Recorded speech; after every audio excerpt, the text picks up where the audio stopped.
See these pictures. How many small squares are there in each picture? ഓരോ പിക്ചറിലും എത്ര small squares ഉണ്ടെന്നാണ് ചോദിച്ചിട്ടുള്ളത്. Okay, number of small squares ആണ് കണ്ടുപിടിക്കേണ്ടത്. ആദ്യത്തെ പിക്ചറിൽ 1 2 സ്മോൾ സ്ക്വയേഴ്സ് ഉണ്ട്. രണ്ടാമത്തെ പിക്ചറിൽ 4 സ്മോൾ സ്ക്വയേഴ്സ് ഉണ്ട്. മൂന്നാമത്തെ പിക്ചറിൽ 6 സ്മോൾ സ്ക്വയേഴ്സ് ഉണ്ട്. നാലാമത്തെ പിക്ചറിൽ 8 സ്മോൾ സ്ക്വയേഴ്സ് ആണുള്ളത് അല്ലേ. ഇനി second question, how many large square? Large squares എത്ര ഉണ്ടെന്നാണ് ചോദിച്ചിട്ടുള്ളത്. ഫസ്റ്റ് പിക്ചറിൽ ലാർജ് സ്ക്വയർ ഇല്ല, അപ്പോൾ 0 എന്ന് എഴുതാം. സെക്കൻഡ് പിക്ചറിൽ എത്ര ലാർജ് സ്ക്വയർ ഉണ്ട്? ഇങ്ങനെ ഒരു ലാർജ് സ്ക്വയർ ഉണ്ട് അല്ലേ, അപ്പോൾ നമുക്ക് എന്തെഴുതാം? 1 എന്ന് എഴുതാം. തേർഡ് പിക്ചറിൽ എത്ര ലാർജ് സ്ക്വയർ ഉണ്ട് നോക്കൂ. ഇങ്ങനെ ഒരു ലാർജ് സ്ക്വയർ ഉണ്ട്, കൂടാതെ ഇങ്ങനെ ഒരു ലാർജ് സ്ക്വയർ ഉണ്ട് അല്ലേ, അപ്പോൾ 2 ലാർജ് സ്ക്വയർ ആണ് തേർഡ് പിക്ചറിലുള്ളത്. ഇനി ഫോർത്ത് പിക്ചറിൽ എത്ര ലാർജ് സ്ക്വയർ ഉണ്ട് നോക്കൂ. ഇങ്ങനെ ഒരു ലാർജ് സ്ക്വയർ ഉണ്ട്, പിന്നെ ഇങ്ങനെ ഒരു ലാർജ് സ്ക്വയർ ഉണ്ട്, പിന്നെ ഇങ്ങനെ ഒരു ലാർജ് സ്ക്വയർ ഉണ്ട് അല്ലേ. അപ്പോൾ ടോട്ടൽ 3 ലാർജ് സ്ക്വയർ ആണ് ഫോർത്ത് പിക്ചറിലുള്ളത്. ഓക്കെ, ഇനി തേർഡ് ക്വസ്റ്റ്യൻ എന്താ? How many squares all in each picture? ഈ രണ്ട് ഫിഗറിലും കൂടി എത്ര സ്ക്വയേഴ്സ് ഉണ്ട് എന്നാണ് ചോദിച്ചിട്ടുള്ളത്. Total number of squares. അപ്പോൾ ഫസ്റ്റ് ഫിഗറിൽ 2 സ്മോൾ സ്ക്വയേഴ്സും 0 ലാർജ് സ്ക്വയർ ആണ് അല്ലേ. അപ്പോൾ ടോട്ടൽ എത്ര? 2 + 0 അതെത്രയാണ്? 2 ആണ്. സെക്കൻഡ് ഫിഗറിൽ 4 സ്മോൾ സ്ക്വയേഴ്സും 1 ലാർജ് സ്ക്വയർ ആണ്. അപ്പോൾ ടോട്ടൽ എന്താണ്? 4 + 1 അതെത്രയാണ്? 5 ആണ്. ഇനി തേർഡ് ഫിഗറിൽ 6 സ്മോൾ സ്ക്വയേഴ്സും 2 ലാർജ് സ്ക്വയർ ആണ്. അപ്പോൾ ടോട്ടൽ എത്ര? 6 + 2 അതെത്ര? 8 ആണ്. ഇനി ഫോർത്ത് പിക്ചറിൽ 8 സ്മോൾ സ്ക്വയേഴ്സും 3 ലാർജ് സ്ക്വയേഴ്സ് ആണുള്ളത് അല്ലേ. അപ്പോൾ ടോട്ടൽ എത്ര? 8 + 3 അതെത്രയാണ്? 11 ആണ്. ഓക്കെ, ഇനി എന്താണ് ചോദിച്ചിട്ടുള്ളത്? If you continue the pattern of pictures are the sequence above arithmetic sequence. ഇപ്പോൾ number of small squares, number of large squares, total number of squares ഒക്കെ കണ്ടല്ലോ. ഇത് ഒരു പാറ്റേൺ ആണെങ്കിൽ ഈ പാറ്റേൺ എന്താണ്? ഒരു അരിത്തമെറ്റിക് സീക്വൻസ് ആണ് എന്നാണ് ചോദിച്ചിട്ടുള്ളത്. ഓക്കെ, അപ്പോൾ ഇതൊക്കെ ഒരു അരിത്തമെറ്റിക് സീക്വൻസ് ആണെങ്കിൽ നമുക്ക് നോക്കാം. ഈ ആദ്യം നമുക്ക് നമ്പർ ഓഫ് സ്മോൾ സ്ക്വയേഴ്സിൻ്റെ സീക്വൻസ് നോക്കാം.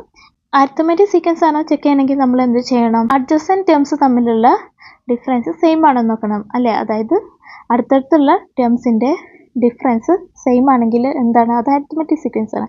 നമുക്ക് 2ൻ്റെ കൂടെ എത്ര ആഡ് ചെയ്യുമ്പോഴാണ് 4 കിട്ടുക? 2 ആണ് അല്ലേ. 2 + 2 ആണ് 4. 4ൻ്റെ കൂടെ എത്ര ആഡ് ചെയ്യുമ്പോൾ 6 കിട്ടും? 4 + 2 ആണ് 6 അല്ലേ. 6ൻ്റെ കൂടെ എത്ര ആഡ് ചെയ്യുമ്പോൾ 8 കിട്ടും? 6 + 2 ആണ് 8 അല്ലേ. അപ്പോൾ എല്ലാത്തിലെയും ഡിഫറൻസ് എന്താണ്? സെയിം ആണല്ലേ, 2 തന്നെയാണല്ലേ. എല്ലാത്തിലും 2 ആണ്. അപ്പോൾ നമുക്ക് എന്ത് പറയാം? This is an arithmetic sequence with common difference 2.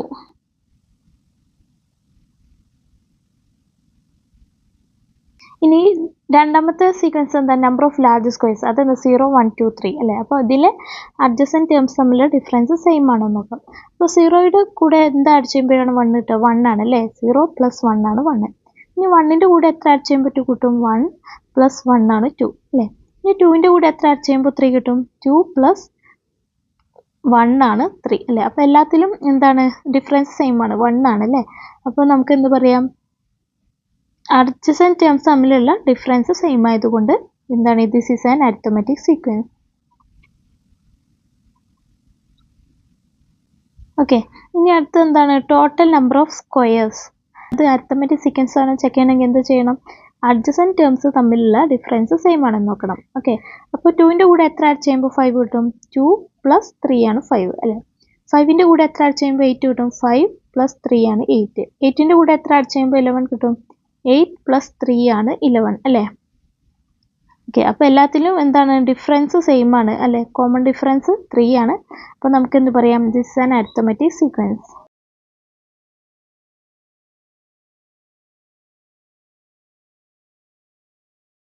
ചുവടെയുള്ള ചിത്രങ്ങൾ നോക്കുക. ഓരോ ചതുരത്തിലും എത്ര ചെറിയ സമചതുരങ്ങളുണ്ട്?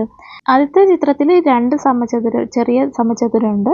രണ്ടാമത്തെ ചിത്രത്തിൽ 4 ചെറിയ സമചതുരമുണ്ട്. മൂന്നാമത്തെ ചിത്രത്തിൽ 6 ചെറിയ സമചതുരമാണുള്ളത്. നാലാമത്തെ ചിത്രത്തിൽ 8 ചെറിയ സമചതുരമാണുള്ളത്. ഇനി എത്ര വലിയ സമചതുരങ്ങളുണ്ട്? ആദ്യത്തെ ചിത്രത്തിൽ വലിയ സമചതുരം ഇല്ല. രണ്ടാമത്തെ ചിത്രത്തിൽ ഒരു വലിയ സമചതുരമുണ്ട്. മൂന്നാമത്തെ ചിത്രത്തിൽ 2 വലിയ സമചതുരങ്ങളുണ്ട്. നാലാമത്തെ ചിത്രത്തിൽ 3 വലിയ സമചതുരങ്ങളുണ്ട്. ആകെ എത്ര സമചതുരങ്ങളുണ്ട്? ആദ്യത്തെ ചിത്രത്തിൽ 2 ചെറിയ സമചതുരങ്ങളേ ഉള്ളൂ, അപ്പോൾ 2 എന്ന് എഴുതാം. രണ്ടാമത്തെ ചിത്രത്തിൽ 4 ചെറിയ സമചതുരങ്ങളും ഒരു വലിയ സമചതുരമുണ്ട്, അപ്പോൾ ആകെ 5 സമചതുരങ്ങളുണ്ട്. മൂന്നാമത്തെ ചിത്രത്തിൽ 6 ചെറിയ സമചതുരങ്ങളും 2 വലിയ സമചതുരങ്ങളുണ്ട്, അപ്പോൾ ആകെ 6 + 2 8 സമചതുരങ്ങളാണുള്ളത്. നാലാമത്തെ ചിത്രത്തിൽ 8 ചെറിയ സമചതുരങ്ങളും 3 വലിയ സമചതുരങ്ങളുണ്ട്, അപ്പോൾ ആകെ 8 + 3 11 സമചതുരങ്ങളാണ് ഉള്ളത്. ഇങ്ങനെ തുടർന്നാൽ കിട്ടുന്ന ഓരോ ശ്രേണിയും സമാന്തര ശ്രേണിയാണ്. അപ്പോൾ നമുക്ക് നോക്കാം. ആദ്യം ചെറിയ സമചതുരങ്ങളുടെ എണ്ണത്തിൻ്റെ ശ്രേണി നോക്കാം. അത് എത്ര? 2, 4, 6, 8 എക്സെട്ര. അപ്പോൾ അതിൽ 2ൻ്റെ കൂടെ 2 കൂട്ടുമ്പോഴാണ് 4 കിട്ടുക, 4ൻ്റെ കൂടെ 2 കൂട്ടുമ്പോഴാണ് 2 കിട്ടുക, 6ൻ്റെ കൂടെ 2 കൂട്ടുമ്പോഴാണ് 8 കിട്ടുക, അല്ലേ? അപ്പോൾ എല്ലാത്തിലും ഈ വ്യത്യാസം എന്താ? അടുത്തടുത്തുള്ള സംഖ്യകൾ തമ്മിലുള്ള വ്യത്യാസം ഒരേ സംഖ്യ തന്നെയാണ്, 2 തന്നെയാണ്, അല്ലേ? അതുകൊണ്ട് നമുക്ക് എന്ത് പറയാം? ഇതൊരു സമാന്തര ശ്രേണിയാണെന്ന് പറയാം. ഇനി വലിയ സമചതുരങ്ങളുടെ എണ്ണത്തിൻ്റെ ശ്രേണി നോക്കാം. ഇതിൽ 0ൻ്റെ കൂടെ 1 കൂട്ടുമ്പോൾ 1 കിട്ടുന്നു, 1ൻ്റെ കൂടെ 1 കൂട്ടുമ്പോൾ 2 കിട്ടുന്നു, 2ൻ്റെ കൂടെ 1 കൂട്ടുമ്പോഴാണ് നമുക്ക് 3 കിട്ടുക, അല്ലേ? അപ്പോൾ എല്ലാത്തിലെയും അടുത്തടുത്തുള്ള സംഖ്യകൾ തമ്മിലുള്ള വ്യത്യാസം 1 ആണ്. അതുകൊണ്ട് നമുക്ക് എന്ത് പറയാം? ഇതൊരു സമാന്തര ശ്രേണി എന്ന് പറയാം. മൂന്നാമത്തെ ശ്രേണി ഏതാണ്? 2, 5, 8, 11, അല്ലേ? അപ്പോൾ ഇതിൽ 2ൻ്റെ കൂടെ 3 കൂട്ടുമ്പോഴാണ് 5 കിട്ടുക, 5ൻ്റെ കൂടെ 3 കൂട്ടുമ്പോഴാണ് 8 കിട്ടുക, 8ൻ്റെ കൂടെ 3 കൂട്ടുമ്പോഴാണ് 11 കിട്ടുക, അല്ലേ? അപ്പോൾ എല്ലാത്തിലെയും അടുത്തടുത്തുള്ള സംഖ്യകൾ തമ്മിലുള്ള വ്യത്യാസം 3 ആണ്, ഒരേ സംഖ്യയാണ്. അതുകൊണ്ട് നമുക്ക് എന്ത് പറയാം? ഇതൊരു സമാന്തര ശ്രേണിയാണെന്ന് പറയാം. In the picture below, the perpendiculars drawn from the bottom line are equally spaced. Show that the sequence of heights of perpendiculars on continuing these form an arithmetic sequence. In draw perpendiculars from the top of each perpendicular to the next perpendicular. അതായത് താഴെ ഫിഗറിൽ 2 ലൈൻസിനിടയിൽ, blue ലൈൻസിനിടയിൽ red കളറിലുള്ള perpendiculars വരച്ചിട്ടുണ്ട്. ഈ perpendiculars തമ്മിലുള്ള distance same ആണെന്നും തന്നിട്ടുണ്ട്.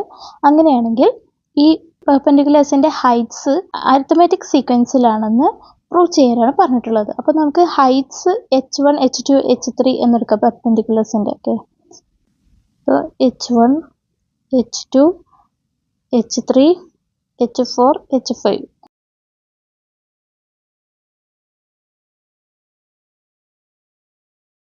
ഇതിൽ പറഞ്ഞിട്ടുണ്ട് ഈ പെർപെൻഡിക്കുലേഴ്സിൻ്റെ ടോപ്പിൽ നിന്ന് അടുത്ത പെർപെൻഡിക്കുലേഴ്സിലേക്ക് പെർപെൻഡിക്കുലേഴ്സ് വരയ്ക്കാൻ പറഞ്ഞിട്ടുണ്ട്, അല്ലേ? ഇങ്ങനെ ഒരു പെർപെൻഡിക്കുലർ വരയ്ക്കാം. ഈ പെർപെൻഡിക്കുലറിൻ്റെ ടോപ്പിൽ നിന്ന് ഇങ്ങോട്ട് ഒരു പെർപെൻഡിക്കുലർ വരയ്ക്കാം. ഈ പെർപെൻഡിക്കുലറിൻ്റെ ടോപ്പിൽ നിന്ന് ഇങ്ങോട്ടൊരു പെർപെൻഡിക്കുലർ വരയ്ക്കാം. ഈ പെർപെൻഡിക്കുലറിൽ നിന്ന് ഇങ്ങോട്ടൊരു പെർപെൻഡിക്കുലർ വരയ്ക്കാം, അല്ലേ? അപ്പോൾ ഇതാണ് ഹിൻറ്റ്. ഓക്കെ, ഇനി ഇത് വെച്ചിട്ട് നമുക്ക് എന്ത് കണ്ടുപിടിക്കണം? h1, h2, h3, h4, h5 etcetera എന്താണ്? അരിത്തമെറ്റിക് സീക്വൻസ് ആണെന്ന് പ്രൂവ് ചെയ്യണം, അല്ലേ? അപ്പോൾ h1ൻ്റെ കൂടെ എത്ര ആഡ് ചെയ്യുമ്പോഴാണ് h2 കിട്ടുന്നത്? നമുക്കറിയാം h1ൻ്റെ കൂടെ ഇത്രയും ഡിസ്റ്റൻസ് h1 ആണല്ലോ, കാരണം ഈ ഡിസ്റ്റൻസ് h1 ആണ്, അല്ലേ? അപ്പോൾ ഈ റെക്റ്റാങ്കിളിൻ്റെ ഓപ്പോസിറ്റ് സൈഡ്സ് ഈക്വൽ ആണല്ലോ, അതുകൊണ്ട് ഇതും h1 ആണ്. അപ്പോൾ h2 എന്ന് പറയുന്നത് h1 പ്ലസ് ഈ ഡിസ്റ്റൻസ് ആണല്ലേ. അപ്പോൾ ഈ ഡിസ്റ്റൻസിന് നമുക്ക് എന്ത് കൊടുക്കാം? ഈ ഡിസ്റ്റൻസിന് നമുക്ക് d എന്ന് കൊടുക്കാം. Distance d എന്നെടുത്തു. അപ്പോൾ h2 എന്ന് പറയുന്നത് എന്താ? h1 പ്ലസ് d ആണല്ലേ, കാരണം h2 എന്ന് പറഞ്ഞാൽ h1ഉം ഡിയും കൂടി ചേരുമ്പോഴാണ് h2 എന്ന ഹൈറ്റ് ആവുന്നത്, അല്ലേ? h3 എന്ന് പറയുന്നത് എന്താണ്? ഇത്രയും ഡിസ്റ്റൻസ് എന്താണ്? h2 ആണല്ലേ. ഇത്രയും ഡിസ്റ്റൻസ് h2 ആണ്, കാരണം ഈ ഡിസ്റ്റൻസ് h2 ആണല്ലോ. അപ്പോൾ ഈ ഡിസ്റ്റൻസ് h2 ആയിരിക്കും. ഇവിടെയും നമുക്ക് d കിട്ടുകയാണെങ്കിൽ, ഈ ഡിസ്റ്റൻസ് d തന്നെ കിട്ടുകയാണെങ്കിൽ എന്താവുള്ളൂ? h1, h2, h3 എക്സെട്ര എന്താണ്? ഒരു അരിത്തമെറ്റിക് സീക്വൻസ് ആവുള്ളൂ, അല്ലേ? കാരണം ഒരേ ഡിഫറൻസ് വരുള്ളൂ, അല്ലേ? സെയിം ഡിഫറൻസ് ആവണം. h1ഉം h2 തമ്മിലുള്ള ഡിഫറൻസും h2ഉം h3 തമ്മിലുള്ള ഡിസ്റ്റൻസും സെയിം ആവണം. എന്നാലേ എന്താവുള്ളൂ? ഇത് അരിത്തമെറ്റിക് സീക്വൻസ് ആവുള്ളൂ. അപ്പോൾ എന്താണ്? ഈ ഡിസ്റ്റൻസ് എന്താവണം? d തന്നെ ആവണം. അപ്പോൾ അത് d ആണോ എന്ന് ചെക്ക് ചെയ്താൽ എന്തായി? നമ്മൾ ഇത് അരിത്തമെറ്റിക് സീക്വൻസ് ആണെന്ന് പ്രൂവ് ചെയ്യാൻ പറ്റും, അല്ലേ? അപ്പോൾ അതിന് വേണ്ടിയിട്ട് ഇപ്പോൾ ഇവിടെ ട്രയാങ്കിൾസ് ഫോം ചെയ്തിട്ടുണ്ടല്ലോ. ഏതൊക്കെയാണ് ട്രയാങ്കിൾസ് നോക്കൂ. ഇങ്ങനെ ഒരു ട്രയാങ്കിൾ ഫോം ചെയ്തിട്ടുണ്ട്, ഇങ്ങനെ ഒരു ട്രയാങ്കിൾ ഫോം ചെയ്തിട്ടുണ്ട്, ഇങ്ങനെ ഒരു ട്രയാങ്കിൾ ഫോം ചെയ്തിട്ടുണ്ട്, ഇങ്ങനെ ഒരു ട്രയാങ്കിൾ ഫോം ചെയ്തിട്ടുണ്ട് അല്ലേ. അപ്പോൾ ഈ ട്രയാങ്കിൾസിന് നമുക്ക് എന്ത് കൊടുക്കാം, നെയിംസ് കൊടുക്കാം. എന്ത്, ABC എന്ന് നെയിം ചെയ്യാം. അപ്പോൾ ഈ ട്രയാങ്കിൾസിൻ്റെ സൈഡാണ് എന്ത്, BC DE FG HI അല്ലേ. അപ്പോൾ BC എന്താണ്, D ആണെന്ന് നമ്മൾ കണ്ടു അല്ലേ, D ആണെന്ന് കണ്ടു. അപ്പോൾ അതേപോലെ DEയും FGയും HIയും ഒക്കെ എന്താണ്, D ആണെന്ന് നമ്മൾ പ്രൂവ് ചെയ്യണം അല്ലേ, സെയിം ആണെന്ന് പ്രൂവ് ചെയ്യണം. അങ്ങനെയാണെങ്കിൽ നമുക്ക് ഇത് അരിത്തമെറ്റിക് സീക്വൻസ് ആണെന്ന് പ്രൂവ് ചെയ്യാം. അപ്പോൾ അതിന് വേണ്ടി നമ്മൾ എന്ത് ചെയ്യണം, ഈ ട്രയാങ്കിൾസ് ഒക്കെ എന്താ, ഈക്വൽ ട്രയാങ്കിൾസ് ആണ് നമ്മൾ പ്രൂവ് ചെയ്യണം. ഓക്കെ, അതിന് വേണ്ടിയിട്ട് നമുക്കറിയാം പെർപെൻഡിക്കുലർസ് തമ്മിലുള്ള ഡിസ്റ്റൻസ് സെയിം ആണെന്ന് പറഞ്ഞിട്ടുണ്ട്, ഈക്വലി സ്പേസ്ഡ് ആണെന്ന് ക്വസ്റ്റ്യൻ തന്നിട്ടുണ്ട് അല്ലേ. അപ്പോൾ ഈ ഡിസ്റ്റൻസ് എന്തായിരിക്കും, ഈ ഡിസ്റ്റൻസ് നമുക്ക് എന്തായിട്ട് എടുക്കാം, എക്സ് ആയിട്ട് എടുക്കാം. ഓക്കെ, അപ്പോൾ ഈ ഡിസ്റ്റൻസ് എന്തായിരിക്കും, എക്സ് ആയിരിക്കും. കാരണം പെർപെൻഡിക്കുലർസ് തമ്മിലുള്ള ഡിസ്റ്റൻസ് ഒക്കെ എന്താണ്, സെയിം ആണ് അല്ലേ. അപ്പോൾ let x be the distance between പെർപെൻഡിക്കുലർസ്.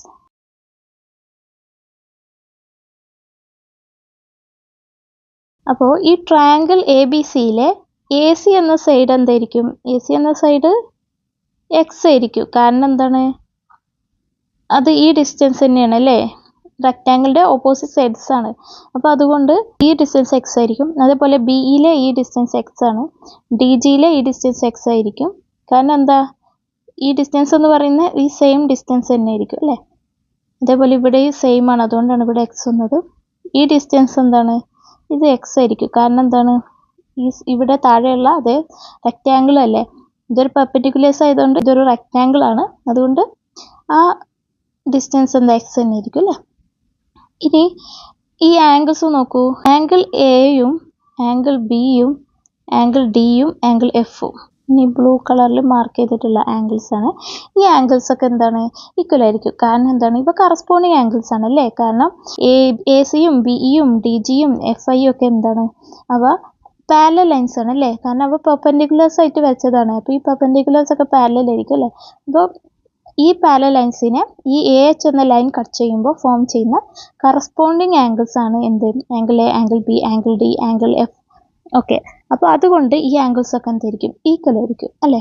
So നമുക്ക് പറയാം, in triangle ABC angle BDE angle DFG angle FHI angle A is equal to angle B is equal to angle D is equal to angle F because they are corresponding angles.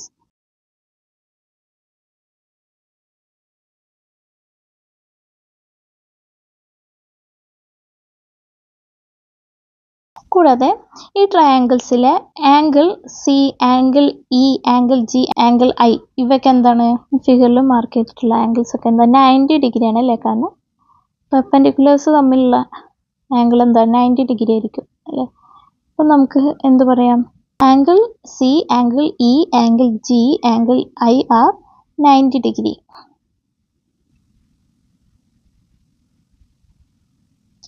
കൂടാതെ ഈ ട്രയാങ്കിൾസിൻ്റെ ഒക്കെ sides ആയ AC-യും BEയും DGയും FIയും ഒക്കെ equal ആണ്. കാരണം എന്താ, അവയ്ക്ക് X ആണ് അല്ലേ, ഒരേ വാല്യൂ ആണ്, അതുകൊണ്ട് അവ ഈക്വൽ ആണ്.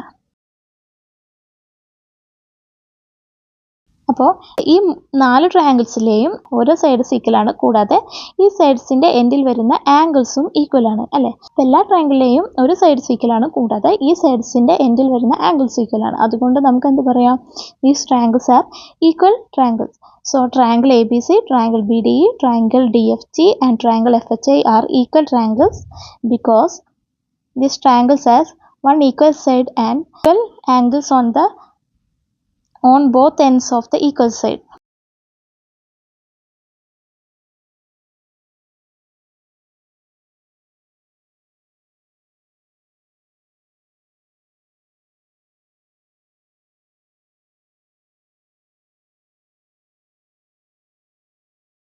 നമുക്കറിയാം, in equal triangles sides opposite to equal angles are equal അല്ലേ.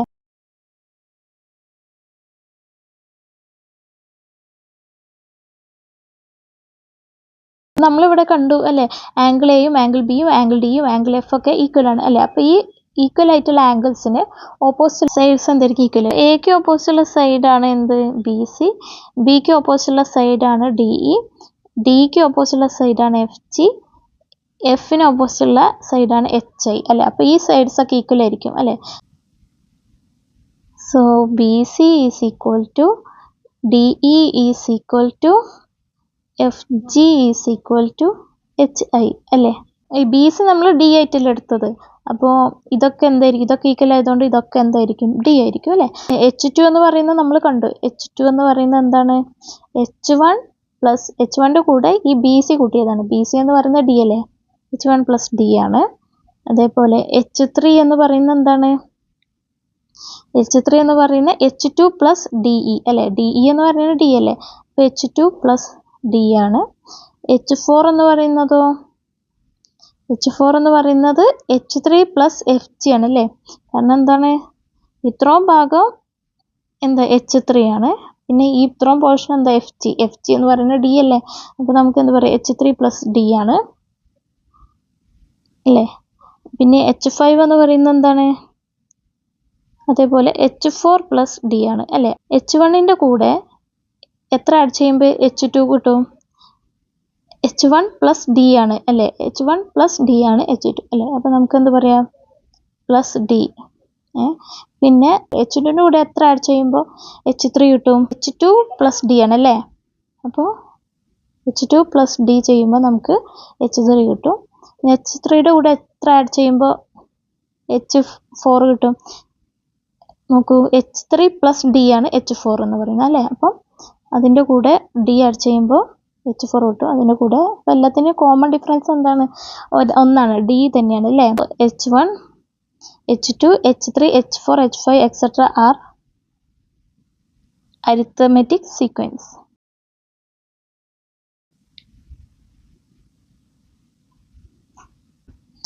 ചിത്രത്തിൽ ഒരേ അകലം ഇടവിട്ടാണ് താഴത്തെ വരയിൽ നിന്ന് ലംബങ്ങൾ വരച്ചിരിക്കുന്നത്. ഇങ്ങനെ തുടരുന്ന ലംബങ്ങളുടെ ഉയരങ്ങളുടെ ശ്രേണി സമാന്തര ശ്രേണിയാണെന്ന് തെളിയിക്കുക. ഓരോ ലംബത്തിൻ്റെയും മുകളറ്റത്തു നിന്ന് അടുത്ത ലംബത്തിലേക്ക് ലംബം വരച്ചു നോക്കുക. അപ്പോൾ ലംബങ്ങളുടെ ഉയരങ്ങൾ നമുക്ക് H one, H two, H three etcetera എന്നെടുക്കാം. ലംബങ്ങൾ തമ്മിലുള്ള അകലം എക്സ് എന്നെടുക്കാം. ഈ ഫിഗർ നോക്കിയാൽ മനസ്സിലാകും. ഓക്കെ, അപ്പോൾ triangle A B C, triangle B D E, triangle D F G, triangle F H I ഒക്കെ ഒന്ന് നോക്കൂ. കോൺ എ, കോൺ ബി, കോൺ ഡി, കോൺ എഫ് ഒക്കെ എന്താണ്, അവ തുല്യമാണ് അല്ലേ. കാരണം എന്താണ്, അവ സമാന കോണുകളാണ്. സമാന കോണുകൾ തുല്യ കോണുകളാണ് അല്ലേ. ഇനി കോൺ സിയും കോൺ ഇയും കോൺ ജിയും കോൺ ഐയും എന്താണ് 90 ഡിഗ്രിയാണ് അല്ലേ. അതുകൊണ്ട് അവയും ഈക്വലാണ്. കൂടാതെ ഈ കോണുകൾക്കിടയിൽ വരുന്ന വശമാണ് എന്ത്, A C, B E, D G, F I അല്ലേ. ഇവയൊക്കെ എന്താണ്, ഇവ ഒക്കെ എക്സ് ആണ്. എക്സ് നമ്മൾ എന്തായിട്ട് എടുത്തിട്ടുള്ളത്, ലംബങ്ങൾ തമ്മിലുള്ള അകലാണ് അല്ലേ. അപ്പം ഇതൊക്കെ എന്താണ്, തുല്യമാണ് അല്ലേ. അപ്പോൾ അതുകൊണ്ട് ട്രയാങ്കിൾ എ ബി സിയും ട്രയാങ്കിൾ ബി ഡി ഇയും ട്രയാങ്കിൾ ഡി എഫ് ജിയും ട്രയാങ്കിൾ എഫ് എച്ച് ഐയും എന്താണ്, തുല്യ ത്രികോണങ്ങളാണ്. കാരണം എന്താണ്, ഈ ത്രികോണങ്ങളിലെ ഓരോ വശങ്ങൾ ഈ തുല്യമാണ് അല്ലേ. ഏതൊക്കെ വശങ്ങളാണ്, A C, B E, D G, F I, ഈ വശങ്ങൾ തുല്യമാണ്. കൂടാതെ ഈ വശങ്ങളുടെ അറ്റത്ത് വരുന്ന കോണുകളും തുല്യമാണ് അല്ലേ. കോൺ എ, കോൺ ബി, കോൺ ഡി, കോൺ എഫ് തുല്യമാണ്. അതേപോലെ കോൺ സി, കോൺ ഇ, കോൺ ജി, കോൺ ഐയും തുല്യമാണ് അല്ലേ. അതുകൊണ്ട് നമുക്ക് എന്ത് പറയാം, ത്രികോണങ്ങൾ തുല്യ ത്രികോണങ്ങളാണെന്ന് പറയാം അല്ലേ. തുല്യ ത്രികോണങ്ങൾക്ക് ഒരു പ്രത്യേകത ഉണ്ട്. അതെന്താ, തുല്യ ത്രികോണങ്ങളിലെ തുല്യ കോണുകളുടെ എതിർവശങ്ങൾ എന്തായിരിക്കും, തുല്യമായിരിക്കും അല്ലേ. അപ്പോൾ കോൺ എയുടെ എതിർവശമാണ് ബി സി. ബി സി നമ്മൾ ഡി ആയിട്ടാണ് എടുത്തിട്ടുള്ളത്. കോൺ ബിയുടെ എതിർവശമാണ് ഡി ഇ. കോൺ ഡിയുടെ എതിർവശമാണ് എഫ് ജി. കോൺ എഫിൻ്റെ എതിർവശമാണ് എച്ച് ഐ അല്ലേ. അപ്പോൾ ഇതൊക്കെ തുല്യ കോണുകളാണ് അല്ലേ. കോൺ എ, കോൺ ബി, കോൺ ഡി, കോൺ എഫ് ഒക്കെ തുല്യമാണ്. അപ്പോൾ അവയുടെ എതിർവശങ്ങളും എന്തായിരിക്കും, തുല്യമായിരിക്കും അല്ലേ. അപ്പോൾ നമുക്ക് എന്തെഴുതാം, B C equal to D E is equal to F G is equal to H I അല്ലേ. ബി സി നമ്മൾ ഡി ആയിട്ട് എടുത്തുകൊണ്ട് ഇവയൊക്കെ എന്തായിരിക്കും, ഡി ആയിരിക്കും അല്ലേ. അപ്പോൾ ഇനി നമുക്ക് എച്ച് ടു കണ്ടൂടെ. എച്ച് ടു എന്ന് പറയുന്നത് H one plus B C ആണ് അല്ലേ. ബി സി എത്രയാണ്, ഡി അല്ലേ. അപ്പോൾ എച്ച് ടു എന്ന് പറയുന്നത് എന്താ, എച്ച് വൺ പ്ലസ് ഡി ആയിരിക്കും അല്ലേ. ഇനി എച്ച് ത്രീ എന്ന് പറയുന്നത് എന്താണ്, ഫിഗർ കണ്ടാൽ മനസ്സിലാകും. H two plus D E ആണ്. ഡി ഇ എന്ന് പറയുന്നത് ഡി അല്ലേ. അപ്പം നമുക്ക് H three is equal to H2 plus D എന്ന് എഴുതാം. ഇനി H4 എന്ന് പറയുന്നത് എന്താണ്? H3 പ്ലസ് Fg ആണ്. Fg എന്ന് പറഞ്ഞാൽ ഡി അല്ലേ, അപ്പോൾ നമുക്ക് H4നെ എങ്ങനെ എഴുതാം? H3 പ്ലസ് ഡി എന്ന് എഴുതാം. അതേപോലെ H5 എന്ന് പറയുന്ന H4 പ്ലസ് ഡി ആണ് അല്ലേ. അപ്പോൾ അതുകൊണ്ട് നമുക്ക് എന്താ H1 H2 H3 H4 H5 എന്നത് ഒരു സമാന്തര ശ്രേണിയാണെന്ന് പറയാം. കാരണം എന്താണ്?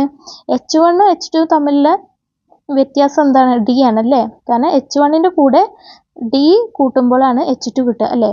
H1 പ്ലസ് ഡി അല്ലേ H2 എന്ന് പറയുന്നത്. H2 is equal to H1 plus D ആണ് കിട്ടിയത് അല്ലേ. അതേപോലെ H2ൻ്റെ കൂടെ ഡി കൂട്ടുമ്പോൾ നമുക്ക് എന്ത് കിട്ടും? H3 കിട്ടും. H2 പ്ലസ് ഡി ആണ് എന്ത്? H3 അല്ലേ. അതേപോലെ H4 എന്ന് പറഞ്ഞാൽ H3 പ്ലസ് ഡി ആണ്. അതിനർത്ഥം എന്താ? H3യുടെ കൂടെ ഡി കൂട്ടുമ്പോൾ നമുക്ക് H4 കിട്ടും. അതേപോലെ H5 ഇസിക്കൽ ടു എന്താണ്? H4 പ്ലസ് ഡി ആണ്. അതിനർത്ഥം എന്താണ്? H4ൻ്റെ കൂടെ ഡി കൂട്ടുമ്പോൾ H5 കിട്ടും അല്ലേ. അപ്പോൾ ഈ H1 H2 തമ്മിലുള്ള വ്യത്യാസം ഡി ആണ്. അതേപോലെ H2ഉം H3യും തമ്മിലുള്ള വ്യത്യാസം ഡി ആണ്. H3യും H4 തമ്മിലുള്ള വ്യത്യാസം ഡി ആണ്. H4 H5ഉം തമ്മിലുള്ള വ്യത്യാസം ഡി ആണ് അല്ലേ. അപ്പോൾ ഇതൊരു സമാന്തര ശ്രേണിയാണെന്ന് നമുക്ക് പറയാം.